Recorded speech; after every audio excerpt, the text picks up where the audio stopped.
സംയുക്ത തൊഴിലാളി സംഘടനകളുടെ ദേശീയ പണിമുടക്ക് തുടങ്ങി.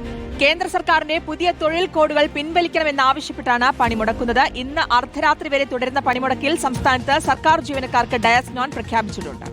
സ്വകാര്യ ബസ്, ഓട്ടോ ടാക്സി സേവനങ്ങൾ നിർത്തിവെക്കുന്നത് ഗതാഗതത്തെ ബാധിക്കും. ബാങ്കുകളുടെയും വ്യാപാര സ്ഥാപനങ്ങളുടെയും പ്രവർത്തനം തടസ്സപ്പെടും. ആശുപത്രി, മെഡിക്കൽ സ്റ്റോർ, പാൽ, പത്രം, ഫയർ ആൻഡ് റെസ്ക്യൂ, ആംബുലൻസ് സേവനങ്ങൾ തുടങ്ങി അവശ്യ സർവീസുകളെ പണിമുടക്കിൽ നിന്ന് ഒഴിവാക്കിയിട്ടുണ്ട്. പത്തനംതിട്ട ജില്ലയിലെ കൺവെൻഷനുകളെയും തീർത്ഥാടകരെയും പണിമുടക്കിൽ നിന്ന് ഒഴിവാക്കി. തിരുവനന്തപുരത്ത് നിന്നും അരുൺ സോളമൻ, കൊച്ചിയിൽ നിന്ന് സജോ ദേവസ്യ, കോഴിക്കോട് നിന്ന് സിനോ തോമസ് എന്നിവർ ചേരും. ആദ്യം അരുൺ സോളമനിലേക്ക്. അരുൺ, വലിയ രീതിയിലുള്ള പണിമുടക്ക്, ദേശീയ പണിമുടക്കാണ്, 24 മണിക്കൂറാണ്. ജനജീവിതത്തെ അത് എങ്ങനെ ബാധിക്കും? വിവരങ്ങൾ. അശ്വതി, ശ്രുതി, ഇന്നലെ അർദ്ധരാത്രി മുതൽ തന്നെ തൊഴിലാളികൾ തിരുവനന്തപുരത്ത് അടക്കം പ്രകടനം നടത്തിയാണ് ഈ അർദ്ധരാത്രിയുള്ള ഈ പണിമുടക്ക് ആരംഭിച്ചിരിക്കുന്നത്. പ്രത്യേകിച്ചും രാജ്യത്തെ തന്നെ തൊഴിലാളി വിരുദ്ധ നയങ്ങൾക്കെതിരെ സംയുക്ത ട്രേഡ് യൂണിയനാണ് ഈ പണിമുടക്ക് ആഹ്വാനം ചെയ്തിരിക്കുന്നത്. ഇന്ന് അർദ്ധരാത്രി വരെയായിരിക്കും ഈ പണിമുടക്ക് തുടരുക. ഞാനിപ്പോൾ നിൽക്കുന്നത് തിരുവനന്തപുരം സെൻട്രലാണ്. ഇവിടെ എൻ്റെ പുറകിൽ കാണുന്ന തമ്പാനൂർ ബസ് ടെർമിനൽ, ഇവിടെ ഇപ്പോൾ തന്നെ എല്ലാ KSRTC ബസ്സുകളും നിശ്ചലമായി കിടക്കുന്ന ഒരു അവസ്ഥയാണ്. നേരത്തെ തന്നെ ഈ KSRTC സർവീസുകളൊക്കെയും പോലീസിന്റെ സംരക്ഷണയിൽ പ്രവർത്തിക്കും എന്നുള്ളതായിരുന്നു നേരത്തെ വന്നിരുന്നുവെങ്കിൽ ഇന്നിപ്പോൾ ഒരു ബസ് സർവീസുകളും ഇതുവരെയും ആരംഭിച്ചിട്ടില്ല എന്നുള്ള ദൃശ്യങ്ങളാണ് നമ്മളിപ്പോൾ കണ്ടുകൊണ്ടിരിക്കുന്നത്. ഇവിടെ എത്തുന്ന ഓരോ ആൾക്കാരും ഇപ്പോൾ നിലവിലൊരു 8 മണിവരെ എന്തെങ്കിലും ടാക്സികളൊക്കെ പ്രവർത്തിക്കുമെന്നുള്ളതാണ് നിലവിൽ അറിയാൻ സാധിച്ചത്. ഇപ്പോൾ ഓട്ടോ ടാക്സികളെല്ലാം തന്നെ നിലവിൽ പ്രവർത്തിച്ചുകൊണ്ടിരിക്കുന്ന ഒരു അവസ്ഥയാണ് നിലവിൽ തിരുവനന്തപുരത്തെ സംബന്ധിച്ച് പറയാനുള്ളത്. അതിനപ്പുറം തൊട്ടടുത്തുള്ളത് തിരുവനന്തപുരം സെൻട്രൽ റെയിൽവേ സ്റ്റേഷനാണ്. ട്രെയിനിൽ നിന്നും ഇപ്പോൾ വരുന്ന യാത്രക്കാർ ധാരാളമുണ്ട്. യാത്രക്കാരൊക്കെയും വന്നിറങ്ങുമ്പോൾ തന്നെ നിലവിൽ തമ്പാനൂരിനെ സംബന്ധിച്ച് പോലീസിന്റെ മുഴുവൻ സംരക്ഷണം നിലവിൽ നൽകിയിരിക്കുകയാണ് യാത്രക്കാർക്കൊക്കെയും. നിലവിൽ ഇപ്പോൾ നേരത്തെ സൂചിപ്പിച്ചതുപോലെ തന്നെ ഓട്ടോ ടാക്സികൾ പ്രവർത്തിക്കുന്നുണ്ട് എന്നുള്ളത് തന്നെയാണ് ട്രെയിനിൽ നിന്നും പുറത്തു വരുന്ന യാത്രക്കാരെ സംബന്ധിച്ചുള്ള ഏക ആശ്വാസം.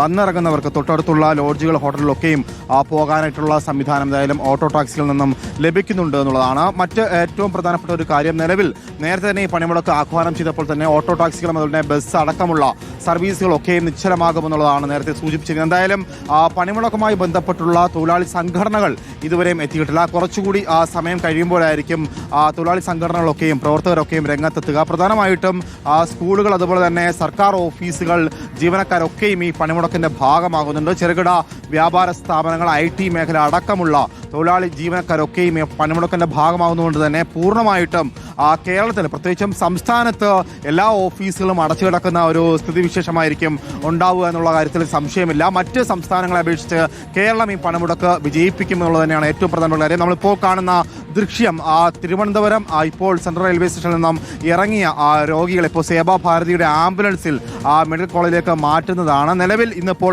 RCC, അതുപോലെ തന്നെ മെഡിക്കൽ കോളേജ്, ഏറ്റവും പ്രധാനപ്പെട്ട ശ്രീചിത്ര, SAT അടക്കമുള്ള ആശുപത്രികളിലേക്ക് എത്തുന്ന രോഗികളുണ്ട്. ആ രോഗികളെയൊക്കെയും പ്രത്യേകിച്ചും ആംബുലൻസ് സർവീസുകൾ തിരുവനന്തപുരം റെയിൽവേ സ്റ്റേഷനിൽ നിന്ന് തന്നെ ഉണ്ടാകുമെന്നുള്ള നേരത്തെ തന്നെ അറിയിച്ചിട്ടുണ്ട്. ഇതിനപ്പുറം പോലീസിന്റെ വാനുകളുണ്ട്, ജീപ്പുകളുണ്ട്. അങ്ങനെ പോലീസിന്റെ സർവീസും 24 മണിക്കൂറും ഉണ്ടാകുമെന്നുള്ളതാണ് നിലവിൽ അറിയിച്ചിരിക്കുന്നത്. എന്തായാലും ഈ പണിമുടക്ക് അറിയാത്ത ധാരാളം പേരുണ്ട്. അവരൊക്കെയും ഇപ്പോൾ ഈ മറ്റ് അന്യ സംസ്ഥാനങ്ങളിൽ നിന്നൊക്കെ എത്തുന്നവരുണ്ട്. അവരൊക്കെയും ഈ പെട്ടെന്ന് റെയിൽവേ സ്റ്റേഷനിൽ നിന്ന് തൊട്ടടുത്തുള്ള ഹോട്ടലുകളിലൊക്കെ മാറ്റാനുള്ള സംവിധാനം നിലവിൽ ഉള്ളത് ഇപ്പോൾ ഓട്ടോ ടാക്സികളാണ്. അതിനപ്പുറം ആംബുലൻസിന്റെ സർവീസ് എപ്പോഴും 24 മണിക്കൂർ, അതായത് ഇന്ന് രാത്രി 12 മണിവരെയും ഈ സേവനം ഉണ്ടാവും. കാരണം പ്രത്യേകിച്ചും ആശുപത്രികളിൽ എത്തുന്നവരാണ്. തിരുവനന്തപുരത്തെ സംബന്ധിച്ച് RCC, അതുപോലെ തന്നെ മെഡിക്കൽ കോളേജിലേക്ക് എത്തുന്ന രോഗികൾ, കൂട്ടിരിപ്പുകാരുണ്ട്. അവരൊക്കെയും പെട്ടെന്ന് ഇവിടുന്ന് കൊണ്ടുപോകാനുള്ള ഒരു സേവനം എന്തായാലും ആംബുലൻസ് സേവനമുണ്ട്. ആംബുലൻസും അതുപോലെ തന്നെ ആശുപത്രികൾ, മെഡിക്കൽ സ്റ്റോറുകൾ, ഫയർ ആൻഡ് റെസ്ക്യൂ സർവീസുകളൊക്കെയും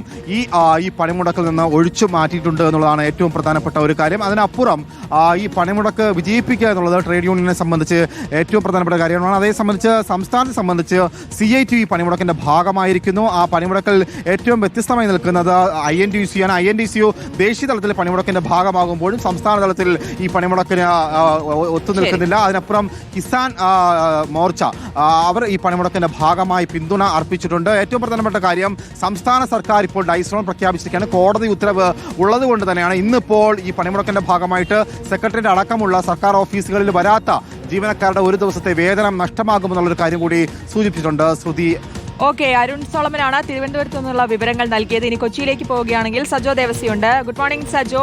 6 മണിക്കൂറിലധികം പിന്നിട്ടിപ്പോൾ പണിമുടക്ക് ആരംഭിച്ചു കഴിഞ്ഞിട്ട് കൊച്ചിയിലെ സാഹചര്യം എന്താണ്?